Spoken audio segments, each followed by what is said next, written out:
Bonjour mes amis, la presse française, enfin les médias français en général sont extrêmement tristes cette semaine.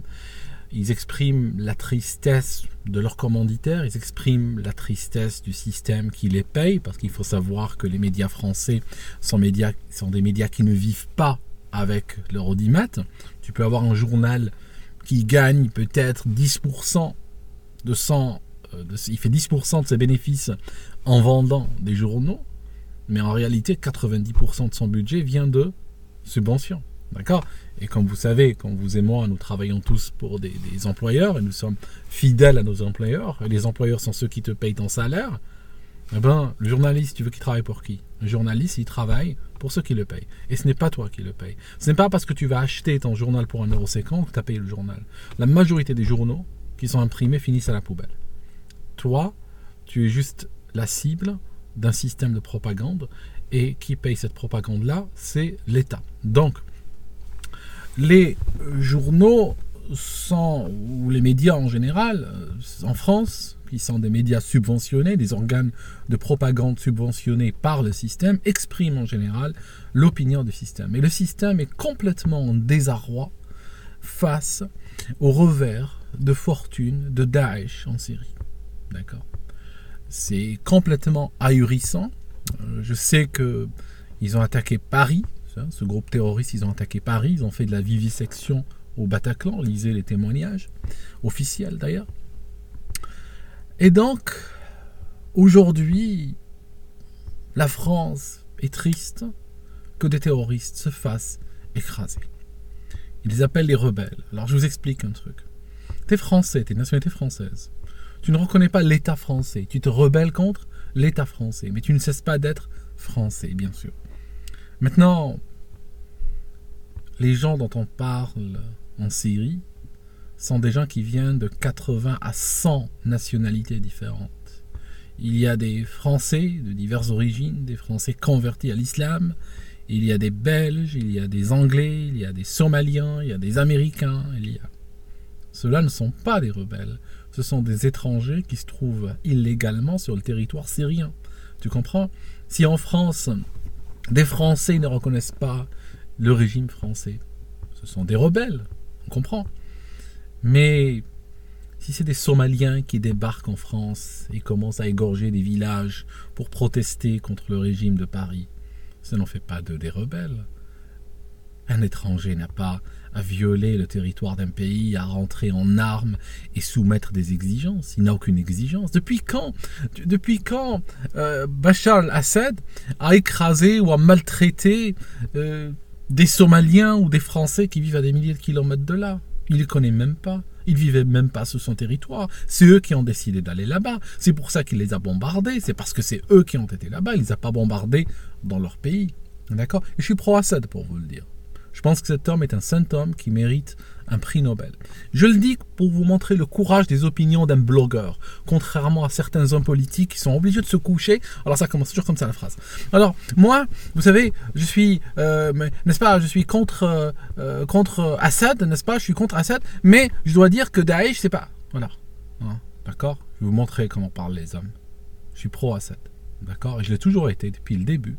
Je connais la Syrie. D'accord, j'ai été en Syrie à l'époque où c'était un pays en paix. Il y avait des communautés, des chrétiens, des musulmans de plusieurs dénominations d'ailleurs, des chrétiens aussi de nombreuses dénominations, des yézidis, plein de tribus qui étaient tenues en cohésion, en harmonie, par un régime très fort. C'est ce qu'il faut dans ces pays-là. Il faut un régime très fort. Il ne faut pas François Hollande, juste pour vous dire. Tu mets une chiffre molle au régime, à la tête du pays, tu as tout le pays qui part. Alors, ce qui se passe, c'est que une fois que des générations de petits musulmans, n'est-ce pas, on a tenté de me le faire, moi. Mais bon, voilà, ça marche pas. J'ai la tête dure, bord de trottoir, vous comprenez ? Ce qu'on me disait quand j'étais petit. T'as la tête comme un bord de trottoir. Ben heureusement, j'ai la tête comme un bord de trottoir.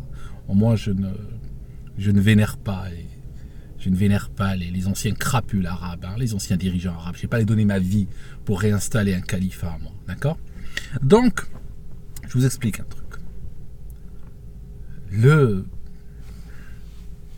gouvernement syrien, l'État syrien, si vous voulez. Je pense que c'est pas le mot, il ne faut pas utiliser le mot gouvernement, c'est un anglicisme, mais bon. L'État syrien riposte.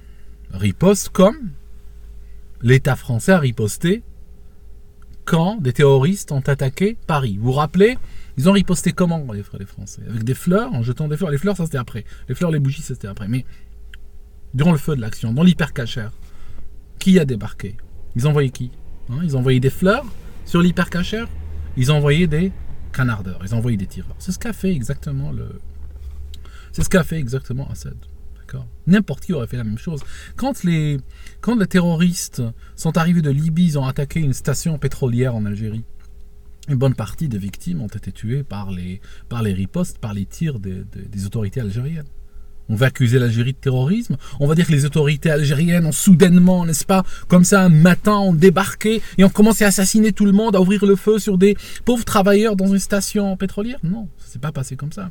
Les terroristes te mettent dans des situations absolument inhumaines. Ils se mêlent à des civils, ils vont prendre en otage comme là je parle d'une station pétrolière, mais ils l'ont fait par exemple en Russie, avec une école une fois, avec un cinéma, ils peuvent faire cela. Puis après, ils te mettent devant un choix absolument extraordinaire, c'est qu'eux, ils sont cachés derrière les civils et ils tirent, et puis de temps en temps, ils égorgent un civil, et puis bon, tu as le choix, quoi. Soit tu attends, soit tu attaques, et puis tu sais bien que tu vas faire des dégâts collatéraux. D'accord? C'est ce qui s'est passé en Syrie. Voilà. Et donc, ce qu'on a fait, c'est qu'on a pris les dégâts collatéraux, on a même pris les dégâts causés par les terroristes, plus les dégâts collatéraux de réponse proportionnée du régime à cette attaque de terroristes de sans nationalité. On a donc pris les dégâts collatéraux et on les a considérés comme étant la cible principale. On a dit, regardez, il est en train de tuer son peuple. Donc c'est comme si, un matin, Monsieur Bachar al-Assad se réveille, dit, tiens, tu sais quoi, je vais commencer à tuer mon peuple. Voilà. Donc il commence à tuer son peuple, il commence à bombarder au hasard, il regarde sur une carte, il dit « Ah, là, tire ici, bombarde là ». Il regarde une carte, il dit « Attends, je vais jeter une pièce, là, celle-là, frappe ici ». Voilà, c'est à peu près ce qu'il a fait dans la version officielle. Et après, il y a des musulmans de partout dans le monde qui se sont dit « C'est pas possible, on peut pas laisser Bachar al-Assad tuer comme ça son peuple, on va aller les défendre et établir un califat ». Voilà, et ils ont commencé à partir de partout dans le monde pour défendre le peuple syrien. Et ça, c'est les gentils rebelles qu'il faut armer, d'accord? Voilà quoi. Je pense, mes amis, que une bande dessinée manga plus proche de la réalité que la version entretenue par les responsables du système français. Donc, ce qui se passe, c'est que ces illusions peuvent être très dangereuses. Vous comprenez? C'est des illusions qui peuvent causer au niveau collectif, au niveau mondial, puis ils peuvent causer beaucoup de dégâts et coûter des vies à des gens. Parce que ce qui se passe, c'est que des pays comme les États-Unis, la France, Israël, l'Angleterre ont financé, ont donné des armes aux terroristes. Puis ils ont livré des armes, ils ont livré des fonds aux terroristes. Alors les États-Unis sont très cyniques. Les États-Unis utilisent une technique de dératisation. Ce qu'ils font, c'est que ils leur donnent des armes, mais s'ils voient que les rats commencent à sortir un petit peu de la zone qu'ils leur avaient définie, ben ils viennent les bombarder juste pour les circonscrire. Vous comprenez, ils ont tué un petit peu comme ça, et puis le rat revient vers là où on lui a dit de rester. Voilà, c'est à peu près ce que font les États-Unis. Les Français, avec à leur tête le crétin en chef, n'est-ce pas, le gars avec un QI inférieur à 80, d'accord, c'est malheureusement tout ce que votre système électoral vous a donné, je suis désolé, voilà quoi. Lui n'a rien compris, rien à rien, a commencé à financer à qui mieux mieux. Voilà. Et donc, mais je vous raconte la meilleure. Quand Alep a été prise en étau par les Russes et les forces d'Assad, d'accord, qui allaient rétablir la légitimité dans cette ville. Je vous rappelle que Damas et la Syrie, le gouvernement syrien, sont les seuls légitimes là-bas. D'accord ? Les Russes sont là-bas à leur invitation. D'accord ? Donc ils sont aussi légitimes. Par contre, les gars de Molenbeek ou du 93 ou des quartiers somáliens de Détroit, eux ne sont pas des gens en légitimité. Qu'est-ce qu'ils ont fait la communauté internationale, entre guillemets, à leur tête la France, hein, et ces crétins, n'est-ce pas? Ils ont fait du forcing diplomatique pour obtenir la libération, pour obtenir un passage, un sauf-conduit pour permettre le départ des terroristes.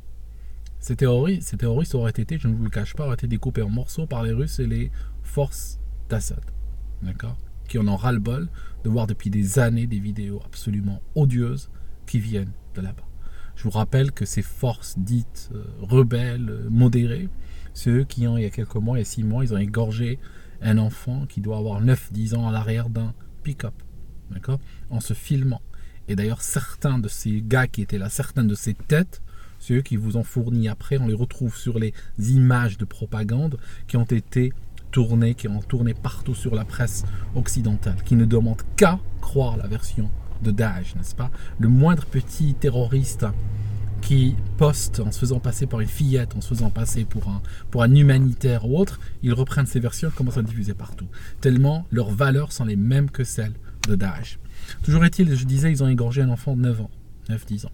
D'accord. Ces derniers mots étaient « tuez-moi mais ne m'égorgez pas ». Ils l'ont égorgé. D'accord. Donc, ce qui se passe, c'est que ces gens-là, la France a réussi à leur obtenir un sauf-conduit. Ça signifie qu'ils ont pu quitter Alep sains et saufs. Beaucoup de ces gens ont un passeport français. Ils ont des passeports belges aussi. Ils ont des passeports de partout. Et donc, ils vont revenir. D'accord? Ils vont revenir. Ça signifie que la connerie de l'État français a poussé Poutine à leur dire, en quelque sorte, vous voulez les terroristes? Vous y tenez vraiment? Vous les voulez? On va vous les offrir. D'accord? Lui, quand il s'agit de son pays, il les bute dans les chiottes. D'accord? Il n'y a pas de problème. Mais vous leur faites caresser des hamsters, vous leur donnez de l'aide sociale en espérant acheter la paix. Vous allez voir. Aujourd'hui, les Allemands, ils ont intercepté un gamin de 12 ans qui allait se faire sauter dans un marché de Noël. D'accord? Ben, c'est ça le califat. Hein. Ça a toujours été ça. Ça fait 1400 ans. Hein, je veux dire, voilà quoi.